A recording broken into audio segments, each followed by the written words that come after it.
안녕하세요. 오늘 아침에도 함께 해주셔서 너무 감사합니다.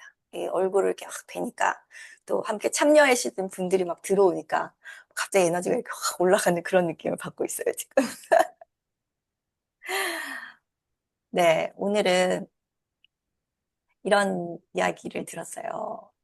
어, 어떤 부당한 상황에서, 야, 아무리 그래도, 이제 어떤 조직에서 어떤 일이 일어났는데 부당한 상황인 거예요. 그래서 목소리를 냈어요. 아, 이런 상황에서는 우리가 이걸 바꿔야 되고 이렇게 하면 안 되지 않나요? 이렇게 했을 때 이제 주변에서 아니 네가 왜 그런데 나서 그냥 좀 가만히 있어. 너 왜 분란을 만들어? 이런 얘기를 듣는 거예요. 그럼 우리가 어때요? 또 위축되고 이거 바꿔야 되는 부분 맞는데 어떻게 보면 내가 지금 하고 있는 일이 옳은데 주변에서 아니다라고 얘기를 하니까 불합리하고 그럴 때 우리가 되게 어떻게 해야 될지 모르고 답답하고 화나고 그럴 것 같아요. 그런 상황에서 우리가 나의 마음을 어떻게 어, 잘 다스리면 좋을지 다스린다라는 표현이 적당한가 순간적으로 이제 생각해 보게 되는데 내 마음을 어떻게 잘 돌보면 될지 내 마음에 대해서 어떻게 내가 도와줄지 그런 부분들을 한번 얘기해 볼게요. 모두가 다 지켜야 되는 규칙인데 그런데 아무도 말을 하지 않아서 제가 입을 열었어요. 그런데 나한테 돌아오는 건 야, 그래 맞아. 부당해. 이런 말이 아니고 야, 상황 복잡하게 만들지 마. 그냥 조용히 있어. 왜 그런 데서 네가 나서 이런 말을 들은 거예요. 이게 과연 내가 잘못한 게 이게 내가 잘못한 건가? 이런 혼란이 올 수 있을 것 같아요. 이런 상황에서 우리가 어떻게 할 수 있는지 생각해 볼 시간을 가져보려고 합니다. 그런 상황에서 이런 생각이 들 수 있을 것 같아요. 내 안에 어떤 일이 일어났을까? 어떤 부당한 비난을 들으면, 야, 너 나서지 마. 나 괜히 나섰나? 뭐 이렇게 후회가 될 수도 있을 것 같고, 내가 너무 나댔나? 자책이 될 수도 있을 것 같고, 그냥 넘어가지. 왜 또 나는 또 이런 상황에서 또 굳이 말을 해가지고. 이런 생각을 하면 나 자신에 대해서, 나의 행동에 대해서 위축이 들 수도 있을 것 같고, 또, 아니, 이렇게 잘못된 상황은 바꿔야지. 왜 아무도 바꾸려고 안 하는 거야? 이렇게 생각하면 바꾸지 않는 사람들에 대해서 답답하고 분노가 일고 또 외롭기도 할 것 같고. 또, 내가 정당한 목소리를 냈는데, 어, 비난을 오히려 내가 받고 있으니까 이런 상황에서 내가 되게 억울할 수도 있고 그럴 수 있을 것 같아요. 그랬을 때 내가 이런 부당한 상황에서 비난을 받았을 때를 한번 떠올려 보실게요. 우리도 다 이런 순간들이 다 있었을 것 같아요. 예전에 제가 만났던 분이 이제 회사에서 그 회사는 신입으로 들어갔는데 그 회사에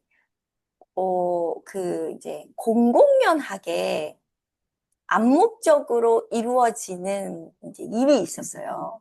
그게 뭐냐면 공금이 있는데 이 공금을 그 부장님이 사서롭게 쓰는 거에 대해서 회사가 암묵적으로 봐주는 뭐 이런 문화가 있었나 봐요. 근데 이분이 봤을 때는 너무 말이 안 되는 거예요. 이게 분명히 이제 본인은 이제 회계 업무를 해야 되는데 이거 분명히 공금이고 이 공금은 우리 모든 직원들의 어떤 복지를 위해서 나오는 기금인데, 이거의 어떤 그 아주 많은 포션을 당연히 부장님이 개인 돈으로 쓸 수 있도록 회사에서 허용해주고, 그걸 본인이 이렇게 이제 작성을 해줘야 되는 거예요. 공공으로 썼다고. 그 일을 본인이 해야 되는데, 이게 아무리 생각해도 이건 맞지 않는. 그래서, 어, 처음에는 이게 회사에서 이런 일이 이제 계속 있었다는 거에 대해서 잘 모르고 회계 업무를 하는데 부장님이 자기가 사사로운 금액으로 돈을 다 쓰고 난 뒤에 이거를 우리 공금으로 썼다고 바꿔서 올려라 라는 이제 미션을 받은 거죠. 보니까 너무 어이가 없어. 그래서 목소리를 낸 거예요. 처음에는 이렇게 주변에 있는 사람들한테 이거 내가 이런 업무를 해야 되는데 이게 맞아요? 그냥 하래. 기분이 납득이 안 된 거예요. 그래서 부장님보다 조금 높은 직급에 있는 분한테 가가지고 알렸어. 이 상황에 대해서 우리 부장님이 나한테 이런 업무를 시켰는데 이게 맞냐. 근데 그 위에 있는 분이 이제 그 얘기를 들으실 때 본인의 이야기를 충분히 공감해 주시고, 아, 그런 상황에서 네가 이런 걸 해야 됐을 때 네가 그럴 만하다. 이런 상황은 부당한 게 맞다. 얘기할 땐 자기 편을 다 들어줬는데 나중에 와서 봤더니 이 부장님이 불려가서 혼난 거예요. 왜 부하직원 교육 그따위로 시켰냐? 나한테까지 와서 이런 말을 듣게 하냐? 네가 알아서 가서 해결해라. 그 이제 부장님이 완전 빡치신 거죠. 난리가 나서 이 직원을 불러다가 이 들어온 지 얼마 안 된 게 지금 뭐 하는 짓이냐. 하라면 시키는 대로 하지. 이거 우리 회사에서 수십 년간 이런 일이 이렇게 지금 오고 있는 거다. 어? 똑바로 일해라. 다시는 이런 분란 만들지 마라. 이렇게 된 거예요. 그 이제 이분이 그 다음에 어떻게 됐냐면 화가 나잖아요. 부당한 일에 대해서 억울하고. 그래서 이제 이거에 대해서 너무 화가 나서 이제 같이 밥 먹는 동료들이나 이런 거에 대해서 이제 막 욕을 한 거예요. 이제 부장님에 대해서. 어떻게 이럴 수가 있냐. 저 사람이 잘못했지. 막 이렇게 이제 얘기를 했는데 그러니까 이제 분기점이 뭐냐면 부당한 일을 당한 건 맞아. 이분이 옳았어. 이분의 행동이. 근데 이제 그 다음에 이분이 선택한 게 계속 이제 욕을 하면서 너랑 나랑 같이 편 먹고 저 부장님을 어떻게 쫓아내든지 어떻게 하자. 뭐 이런 이제 그런 사건을 만들면서 이제 결과적으로는 이분이 왕따가 돼가지고 제가 그분을 만났을 때 한 4년 동안 혼자 거기에서 왕따를 당한, 배제를 당한 채로 그 회사 생활을 견디고 계신 상황이셨어요. 그러니까 이분이 4년 동안 얼마나 힘드셨겠어요. 완전 정말 말도 장난이 아니에요.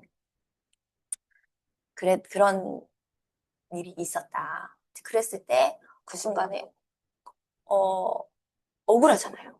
억울한 게 맞아. 내 감정, 억울한 감정에 대해서 나를 충분히 돌봐주고 억울할 수 있고 이런 상황을 당한 건 부당한 게 맞다. 자신에게 필요한 말을 충분히 좀 같이 누군가 공감해주고 함께 해줄 사람이 있었으면 그렇게까지는 안 갔을 텐데 안타까움이더라고요. 우리는 어떻게 해야 되냐? 그랬을 때 이런 상황을 맞이한 나에 대해서 충분히 그분이 왜 주변 분한테 이렇게 막 얘기를 했을까요? 받아야 돼. 이게 우리는 공감이 필요하거든요. 살아갈 때. 공감이 필요해서 막 얘기를 했는데 아무도 이분을 그냥 그 얘기를 하는 동안 아유 또 저런 얘기 하는구나 생각하면서 정말 진심으로 공감받지 못하니까 이분이 이렇게 쌓이신 거죠. 누가 만약에 주변에 이런 공감을 받을 사람이 없으면 내가 나를 충분히 이해해주고 공감해주는 걸 필요하다. 근데 이 공감이 이제 스스로 만들기는 어려운 것 같아요. 그랬을 때는 누군가 정말 공감을 해줄 수 있는 누군가의 도움을 받는 것도 필요하다. 그랬을 때 그렇게 공감을 받아보는 경험이 쌓이면 그 경험이 내가 나를 공감하는 힘이 되더라고요. 내가 나 자신을 공감해주는 게 첫 번째다. 공감을 충분히 받고 난 이후에 무엇을 하느냐, 이제 시선을 다양하게 한번 보는 거죠. 나는 조화롭고 평화로운 관계를 유지하는 것도 중요해, 사람들과. 타인한테 민폐도 끼치고 싶지 않은 마음도 있어. 이런 비난을 들었을 때 기분이 나쁘다는 건 누군가 내가 불편하게 했다는 거에 대해서 내가 불편한 거잖아요. 그랬을 때 내가 모든 사람들한테 불편을 끼치고 싶지 않은 마음이 있는 거죠.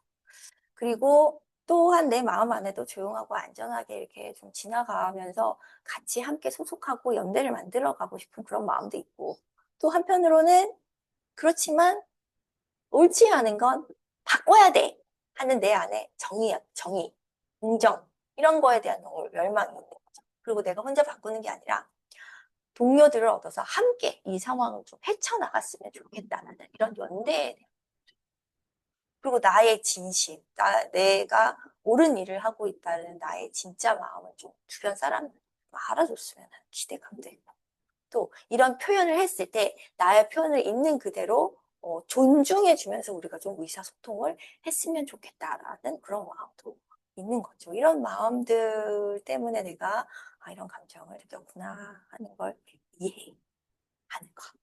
또 상대방은 그럼 나한테 왜 비난했을까요? 그 부장님은 위에 있는 상사한테 그런 말을 들은 거 얘 때문에 내가 그런 말을 했어. 뭐 이런 것도 있을 거고. 그리고 그 인간이 옳지 않은 일을 하는 거에 대해서 아마도 어, 누구나 나도 옳은 일은 아니지만 계속 이런 일을 해왔으니까 이걸 하고 있기는 한데 어딘가에 조금이라도 그거에 대해서 조금 이제 양심의 목소리가 있었을 거예요. 근데 그게 눌려지면 어때요? 본인도 화가 나는 거지. 그게 눌려졌으니까. 그 마음 안에는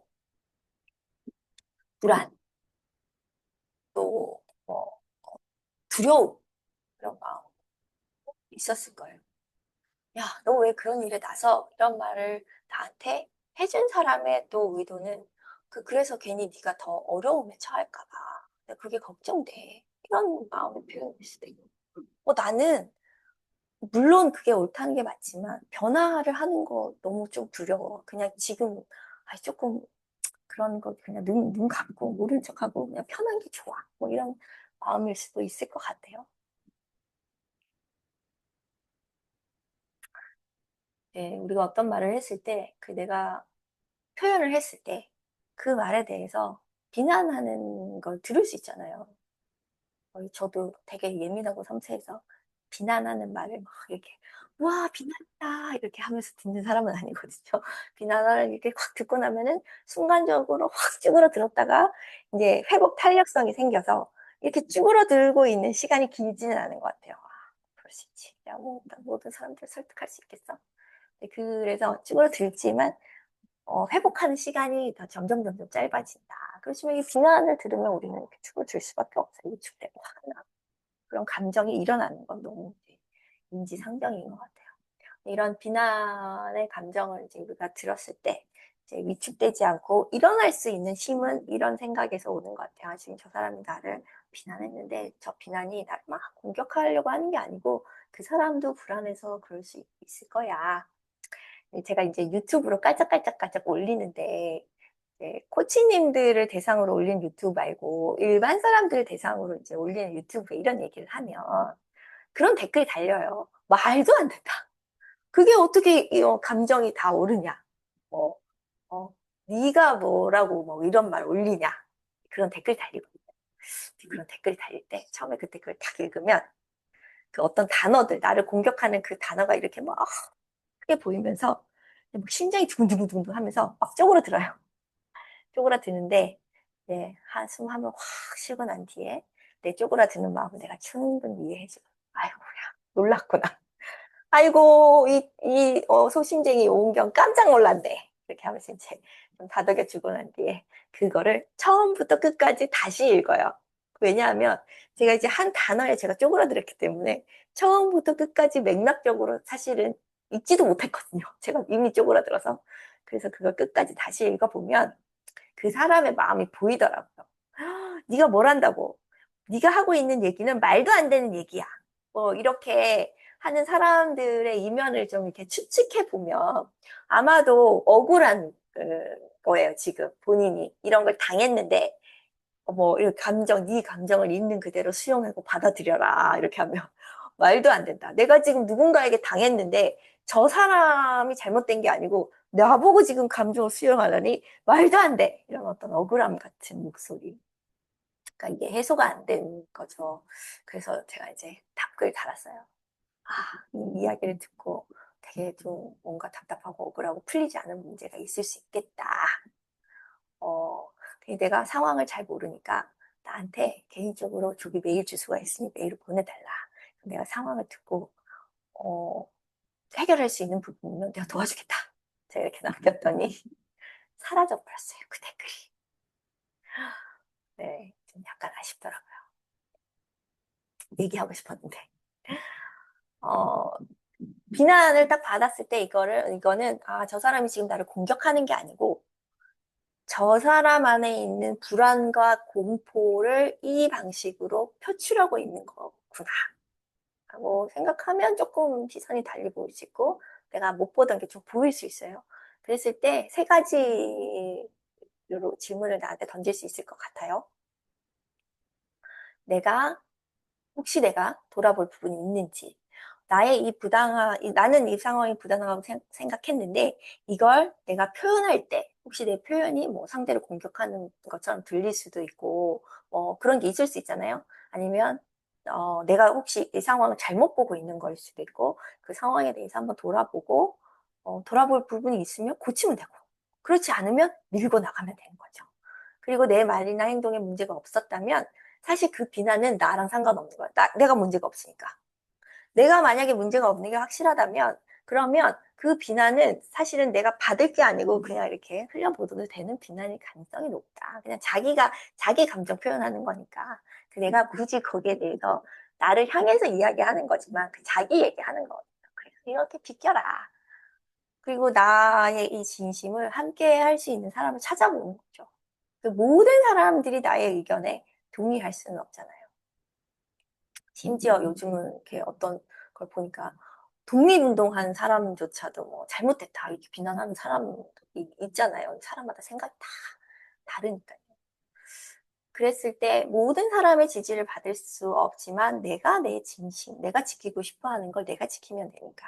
그리고 나에 대해서 또 동조할 수 있는 사람이 있나 없나 이렇게 찾아보는 그런 행동 전환을 할 수 있을 것 같아요. 이 세 가지 질문을 나한테 던져본다. 제가 또 사람들을 막 찾다 보니까 파키스탄에 어떤 여성 교육 운동가가 있는데 이분이 역대 최연소 노벨 평화상을 수상한 이름이 말랄라 유사프자이라는 분이셨어요. 파키스탄 여성인데 11살 때부터 여성도 교육을 받을 권리가 있다. 11살짜리가. 이 목소리를 내면서 사람들과 싸워왔대요. 그래서 심지어 어떤 일이 있었냐면 학교 등교 가는 길에 총격을 당한 거예요. 이 목소리를 계속 내니까, 예, 이제 조용히 시키려고 총격을 당해서 부상을 입은 적도 있었대요. 그런데도 불구하고 멈추지 않고 계속 투쟁을 계속해서 여성들의 교육권을 찾기 위해서 노력한 여성이라고 하더라고요. 대단하더라고요.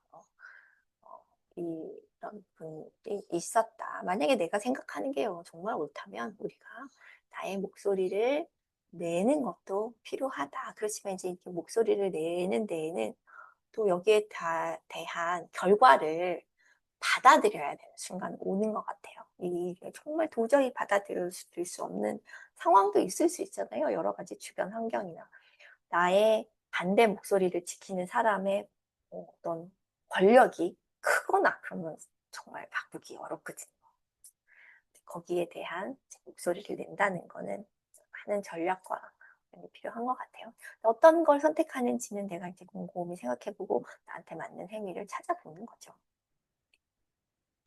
이런 세 단계를 지나면 어떤 상태가 되냐면 나가 선택할 수 있는 상태가 된다. 그리고 이 선택은 나의 가치와 내 진정한 내면의 목소리를 따라가는 선택일 수 있을 것 같아요. 그래, 내가 이런 목소리를 내면 본인은 지금까지 갖고 있었던 아까 그 부장님 얘기하면, 이게 불법이기는 하지만, 법적으로는 내가 감옥에 가야 되는 일이기는 하지만, 지금까지 계속 이게 몇십 년 동안 이 회사에서 이어져온 일을 내가 그냥 받은 거고, 그리고 나도 이 자리에 오기까지 되게 부단한 노력을 하면서 내 부장님 보면서 나도 저거 내 돈 쓰고 싶다는 마음 하나로 내가 여기까지 왔는데 그걸 못 쓰게 하면 나도 억울하지. 뭐 그런 생각 할 수도 있을 것 같아요. 그분 입장에서는. 그게 뭔지는 모르겠지만 나의 이 목소리가 상대의 어떤 버튼을 누를 수는 있겠구나. 그렇지만 나는 내 나름대로 내 가치를 지키면서 살아가겠다. 다만 어떤 비난의 말을 들었을 때 이 비난에 대해서 비난이 무서워서 침묵한다거나 아니면 이 비난이라는 감정에 내가 압도돼가지고 이 감정에 끌려서 폭발하는 대신에 이 두 가지 선택 대신에 제3의 선택, 나다운 태도를 내가 선택하고 응당해야 되는 표현을 내가 나답게 할 수 있다를 선택하면 되는 거죠. 3단계를 어떻게 하는지 이렇게 빠르게 정리를 해봤어요. 사실 비난은 어떤 사람한테는 그 사람한테는 꽂힐 수 있으니까 피할 수는 없지만 사람들을 만나면 집단에서 10명이 있으면 10명 중에 2명은 나를 좋아하는 사람이 있을 수 있다. 없을 수도 있지만 10명 중에 한 3명 이상은 나를 싫어하는, 내가 아무 짓도 안 했는데 싫어하는 사람이 있대요. 그냥 아무 짓도 안 했는데. 그리고 나머지 5명, 6명은 관심이 없어. 내가 뭘 하든지. 그렇다고 하거든요.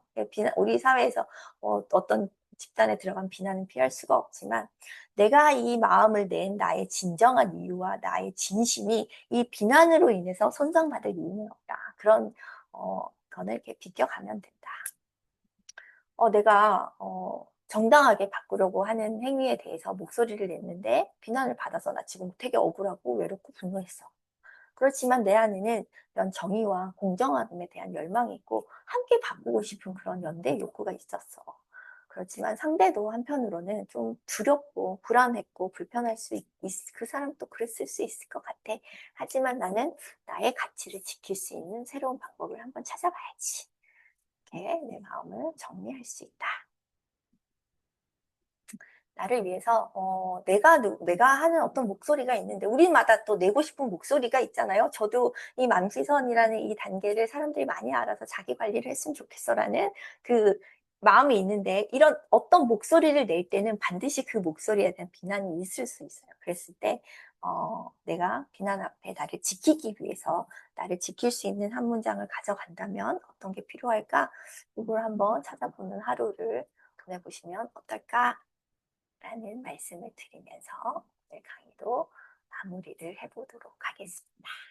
이렇게 내 목소리, 나다움을 지키기 위해서는 내면의 힘이 좀 필요한 것 같아요. 그리고 이 힘을 기르는 거는 이게 한두 번 이렇게 듣는다고, 뭐 한두 번 끄적끄적 한다고 되는 건 아니고, 꾸준하게 조금씩 이렇게 계속 반복하면서 또 듣고 적용해보고, 또 새롭게 적용해보고, 이런 시간들이 쌓이면 우리 안에 내면의 힘이 쌓여가는 것이 아닌가 하는 생각을 해봅니다. 오늘 하루도 귀한 시간 함께 해주셔서 너무너무 감사합니다. 오늘 들으신 것 중에서 나 이런 부분이 조금 기억에 남았어. 이건 똑같은 건 아니지만 나도 이런 일이 있었어. 이런 사연 이야기들이 있으시면 함께 나누면서 함께 성장하는 시간을 만들어 보면 좋을 것 같아요.